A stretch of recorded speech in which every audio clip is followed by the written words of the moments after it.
Congress party నియమించిన Polavaram project మరియు నిర్వాసితుల సమస్యల అధ్యయన కమిటీ పోలవరం ప్రాజెక్టును సందర్శించడం జరిగింది. పోలవరం ప్రాజెక్టు యొక్క ఎగువ కాపర్ డ్యాం, దిగు కాపర్ డ్యాం, పవర్ హౌస్ మరియు స్పిల్వే నిర్మాణాలను కమిటీ పరిశీలించింది.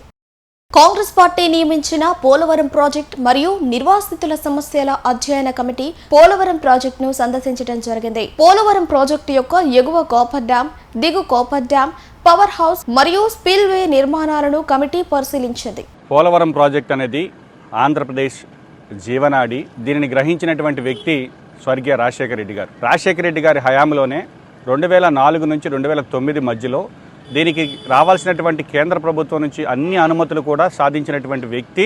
జలయజ్ఞంలో భాగంగా ఈరోజు దాదాపుగా 86 ప్రాజెక్టులు ఆయన మొదలు పెడితే వాటిలో ప్రధానమైనటువంటి ప్రాజెక్టు, బహుళార్థ సాధక ప్రాజెక్టు పోలవరం ప్రాజెక్టు. పోలవరం ప్రాజెక్టుకి సంబంధించి రాజశేఖర రెడ్డి గారి మరణాంతరం రాష్ట్రాన్ని విడదీయాల్సి వచ్చినప్పుడు విధిలేని పరిస్థితుల్లో కూడా కాంగ్రెస్ పార్టీ ఈ రాష్ట్ర భవిష్యత్తు గురించి ఆలోచించి విభజన చట్టంలో ఈ రాష్ట్రానికి సంబంధించి పోలవరం అనేది ప్రత్యేక జాతీయ ప్రాజెక్టుగా గుర్తించి ఈ రాష్ట్రానికి సంబంధించినటువంటి వివిధ అంశాలను కూడా బిల్లులో చేర్చడం జరిగింది.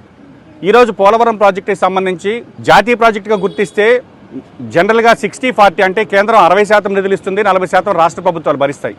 కానీ ఒక పోలవరం ప్రాజెక్టుకు మాత్రమే 100% నిధులను కేంద్ర ప్రభుత్వమే భరించే విధంగా విభజన చట్టంలో పెట్టినటువంటి పార్టీ కాంగ్రెస్ పార్టీ. అయితే రాజశేఖర రెడ్డి గారి మరణాంతరం ఈ యొక్క రాష్ట్రం విడిపోవడం, తర్వాత ఈ యొక్క చంద్రబాబు గారి ప్రభుత్వం రావడం, దాని తర్వాత జగన్మోహన్ రెడ్డి గారి ప్రభుత్వం, ఈ 10 సంవత్సరాల్లో కూడా పోలవరం ప్రాజెక్టు నత్తనడకన ఏ విధంగా సాగుతుంది, నిర్వాసితులకు సంబంధించినటువంటి సమస్యలు ఏమిటి, పోలవరం ప్రాజెక్టు నిర్మాణంలో ఉండేటటువంటి అవకతవకలు ఏమిటి, వీటన్నిటిని కూడా శ్రీమతి షర్మిలారెడ్డి గారు కాంగ్రెస్ పార్టీ అధ్యక్షురాలు చిత్తశుద్ధితో ఏదైతే తన తండ్రి ఆశయాలను ఈరోజు నీరుగారుస్తున్న ఈ ప్రభుత్వాలు తండ్రి ఆశయాల కోసం పోరాడాలి, తండ్రి ఆస్తులకి కోసం పోరాడే వాళ్ళు రాజకీయ వారసులు కాదు, మా నాన్న ఆశయాలు ఏదైతే ఉన్నాయో పోలవరం ప్రాజెక్టు కావచ్చు, ఆరోగ్యశ్రీ కావచ్చు, ఫీజు రియంబర్స్మెంట్ కావచ్చు, ఇవన్నీ కూడా మరుగున పడిపోతున్నాయి.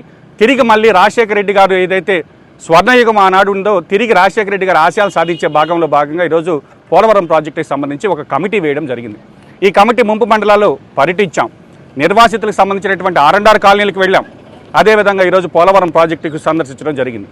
పోలవరం ప్రాజెక్టుకు సంబంధించి రాష్ట్ర ప్రజలకు ఒకటే విన్నవిస్తున్నాం, పోలవరం ప్రాజెక్టు యొక్క ఎత్తు మినిమం డ్రా డౌన్ లెవెల్ అంటే కనిష్ట నీటి నిల్వ స్థాయికి ఒక ప్రాజెక్టుని తీసుకొచ్చారంటే ప్రపంచంలో ఇంతకన్నా ఘోరమైనటువంటి పరిస్థితి ఉండదు. ఈరోజు రాష్ట్ర రైతాంగానికి సంబంధించి చంద్రబాబు గారు నదులు అనుసంధానం చేస్తారంటున్నారు. 41.5 మీటర్ల కంటే 135 అడుగులకి ఈరోజు మేము చూసాం, సందర్శించాం. ఆ ఎత్తుకు కనుక మీరు నీటి నిల్వ సామర్థ్యాన్ని ఉంచితే ఈరోజు పవర్ హౌస్ కూడా వృధాగా ఉండేటటువంటి పరిస్థితి. కాబట్టి రాష్ట్ర రైతాంగం మేల్కోవాలి.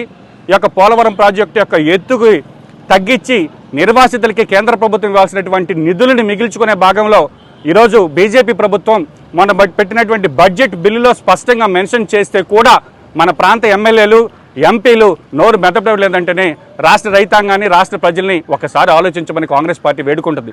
కాబట్టి కాంగ్రెస్ పార్టీ స్పష్టంగా నిర్వాసితుల సమస్యల్లో కావచ్చు, పోలవరం ప్రాజెక్టు నిర్మాణం యొక్క డిజైన్ల యొక్క లోపం, ఎందుకంటే యాన్యువల్ రిపోర్ట్లోనే స్పష్టంగా అప్పర్ కాపర్ డ్యామ్ కట్టకపోయిన దానివల్ల 2020లో వచ్చినటువంటి వరదల్లో నిర్మించినటువంటి డయాఫ్రామ్ వాల్ కొట్టుకుపోయిందని స్పష్టంగా రాశారంటేనే వీళ్ళకి ఏమాత్రం చిత్తశుద్ధి ఉందో ఈ రాష్ట్ర ప్రజలు ఆలోచించాలి.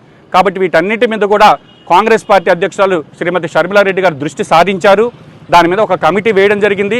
కమిటీ అన్నీ కూడా పరిశీలించి నివేదిక ఇచ్చిన తర్వాత దీనిపైన ప్రజల పక్షాన, రాష్ట్ర రైతాంగ పక్షాన కాంగ్రెస్ పార్టీ కొట్లాడుతుంది.